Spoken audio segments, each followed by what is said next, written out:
이 나이에 집을 줄여야 할까? 아니면 그냥 이대로 살아도 괜찮을까? 요즘 들어 이 질문이 자꾸 마음 한쪽에 남아있지 않으신가요?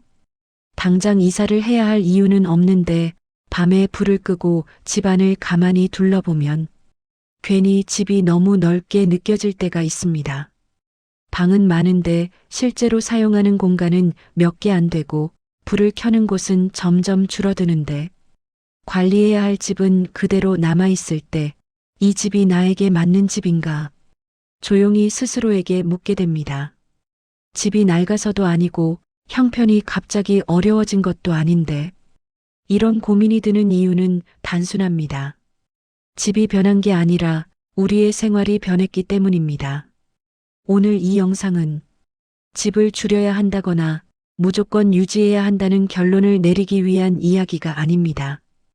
이 나이에 집을 줄이는 선택이 어떤 경우에는 도움이 되고 어떤 경우에는 오히려 후회로 남는지 그 기준을 차분하게 정리해 보는 시간입니다. 집을 줄일지 말지 고민하게 되는 가장 큰 이유는 집 크기 자체가 아닙니다. 생활 반경이 변했기 때문입니다. 예전에는 이 집이 가족으로 가득 차 있었고 방이 모자라다고 느껴질 정도였을지도 모릅니다. 아이들 웃음소리, 주말마다 오가던 사람들, 집은 늘 채워야 할 공간이었습니다. 하지만 시간이 지나면서 집은 조금씩 비어가기 시작합니다. 안 쓰는 방이 늘고 자연스럽게 닫아두는 문이 생기고 청소는 그대로인데 움직이는 횟수는 줄어듭니다. 계단을 오르내릴 때 잠시 숨을 고르게 되고 욕실 바닥이 괜히 미끄럽게 느껴질 때가 생기고 집안에서 넘어지지 않게 조심하는 순간이 늘어나기 시작합니다. 이때부터 집은 편안한 공간이 아니라 신경 써야 할 공간이 되기도 합니다. 그래서 집을 줄일까 고민하는 건 부동산 문제가 아니라 앞으로의 생활 방식을 어떻게 가져갈지에 대한 고민입니다. 그렇다면 집을 그대로 유지하는 선택이 오히려 더 좋은 경우는 언제일까요? 집이 크더라도 실제 생활 동선이 잘 정리되어 있고 주로 사용하는 공간이 몸에 무리가 없는 구조라면 집을 줄일 이유는 크지 않습니다. 계단 사용이 거의 없고 욕실과 주방이 안전하게 정리되어 있으며 청소나 관리가 큰 부담이 되지 않는다면 그 집은 여전히 감당 가능한 공간입니다. 또 하나 중요한 기준은 비용입니다. 관리비, 공과금, 수리비 같은 고정 지출이 생활비를 압박하지 않는 수준이라면 집을 유지하는 선택은 불안하지 않습니다.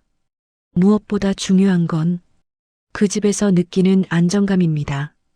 오래 살아온 동네, 익숙한 이웃, 병원이나 마트가 가까운 환경, 이 모든 것이 주는 심리적인 편안함은 숫자로 계산할 수 없는 가치입니다.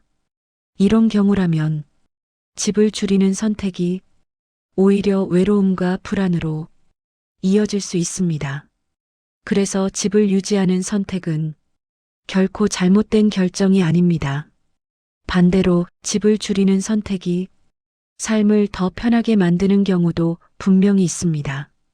집 관리가 점점 부담으로 느껴질 때 청소를 미루는 날이 늘어나고 고장난 곳을 그냥 참고 넘어가게 될 때 집은 더 이상 휴식 공간이 아니라 해야 할 일이 쌓인 공간이 됩니다. 계단이나 욕실, 현관에서 조심해야겠다는 생각이 자주 든다면 그건 단순한 기분 문제가 아니라 생활 안전의 신호입니다. 비용 역시 중요한 기준입니다.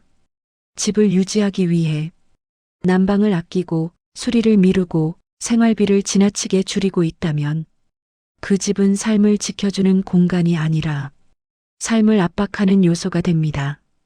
또 하나, 집에 혼자 있는 시간이 점점 길어질수록 공간의 크기는 위안이 아니라 공허함이 되기도 합니다.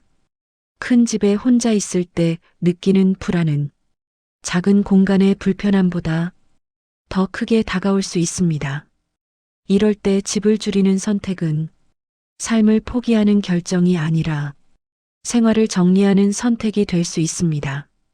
집을 줄였다가 후회하는 경우에는 공통적인 이유가 있습니다. 대부분 너무 급하게 결정했을 때입니다. 주변에서 이제 나이 들었으니 줄여야 한다는 말에 충분한 고민 없이 움직였을 때 집을 줄이고 나서 심리적인 공허함을 더 크게 느끼는 경우가 많습니다. 또 하나는 자신의 생활 방식을 충분히 고려하지 않았을 때입니다. 공간은 줄었는데 생활 습관은 그대로라면 불편함만 커지게 됩니다. 그래서 중요한 건 집을 줄일지 말지가 아니라 어떤 방식으로 줄일지, 그리고 지금이 정말 그 시점인지를 차분히 따져보는 것입니다. 이제 결론을 정리해 보겠습니다. 집을 유지하는 선택이 맞는 경우는 현재 집이 안전하고 관리와 비용이 감당 가능하며 그 공간에서 심리적인 안정감을 느낄 때입니다. 반대로 집을 줄이는 선택이 도움이 되는 경우는 관리와 비용이 부담으로 다가오고 생활 안전이 걱정되며 공간이 오히려 외로움을 키울 때입니다. 정답은 하나가 아닙니다. 중요한 건 지금의 집이 내 생활을 지켜주고 있는지 아니면 나를 버겁게 만들고 있는지입니다. 집을 줄이는 선택은 패배가 아닙니다. 집을 유지하는 선택 역시 미련이 아닙니다. 이 나이에 필요한 건 남들 기준이 아니라 내 하루가 편안해지는 선택입니다. 다음 영상에서도 이 나이에 가장 많이 헷갈리는 결정들을 하나씩 같이 정리해 보겠습니다. 구독해 두시면 앞으로의 선택이 조금 더 편해지실 겁니다.